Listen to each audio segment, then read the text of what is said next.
وہاں سے بھی ان لوگوں کو گاڈز اینڈ گاڈسز یا ان کی جو پوجا جن کی ہوا کرتی تھی وہاں سے انسپریشن بھی لیا کرتے، کیونکہ ان کی کھیتی باڑی کے نظام میں، ان کی ٹوکریاں سینے کے نظام میں، ان کے سکل میں، ان کے جو اوزار ہیں جیسے یہ یوز کرتے تھے، وہ سب کے سب ان میں ہمیں میسوپوٹیمیا میں آسانی کے لیے کہہ رہا ہوں، ویسے وہ جگہ لیوانٹ ہے، ان کے اثرات ہمیں بہت زیادہ نظر آتے ہیں. تو ظاہر ہے جب آپ ایسی انسپریشن لے رہے ہوتے ہیں تو گاڈز اینڈ گاڈسز کی بھی ہوتی ہے کہ فلاں کا گاڈ زیادہ بہتر ہے، وہ ہمیں تو وہ سرپنٹ گاڈ کی طرف چلے گئے، جس کے بعد را غصے میں آ جاتا ہے، غصے میں آ کے وہاں سے چلا جاتا ہے.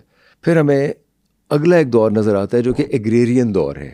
ہر دور اپنے ساتھ کچھ نئی دیو بالائی کہانیاں لے کے آتا ہے، نئے توہمات لے کے آتا ہے، نئی انسیکیورٹیز لے کے آتا ہے اور نئے خواب لے کے آتا ہے. اور یہ ساری پری ڈائناسٹک ایج ہے جس کی ہم بات کر رہے ہیں. پری ڈائناسٹک ایج مصر کی تاریخ میں وہ دور ہے جو 7000 قبل مسیح سے لے کے 3000 قبل مسیح تک آتا ہے. اسے ہم پری ڈائناسٹک ایج کہتے ہیں. جب فیروز نہیں آئے، ڈائناسٹک ایج میں آ کے ڈائناسٹیز آتی ہیں، وہ جو مختلف 18-19 ویسے کل 31 ڈائناسٹیز ہیں جو ہمیں نظر آتا ہے کہ مینیز تقسیم کرتا ہے 31 رائل فیملیز میں، 31 رائل ڈائناسٹیز میں.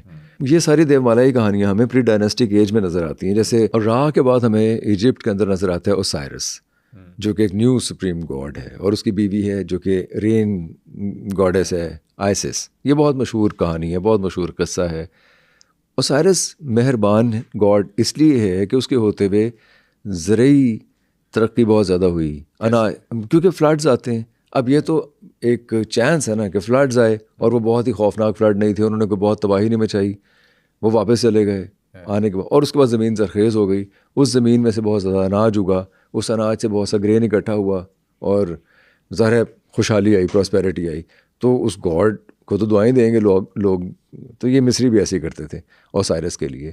اوسائرس ان کے لیے مہربان، معاشی ترقی، خوبصورتی، محبت کا ایک دیوتا ہے.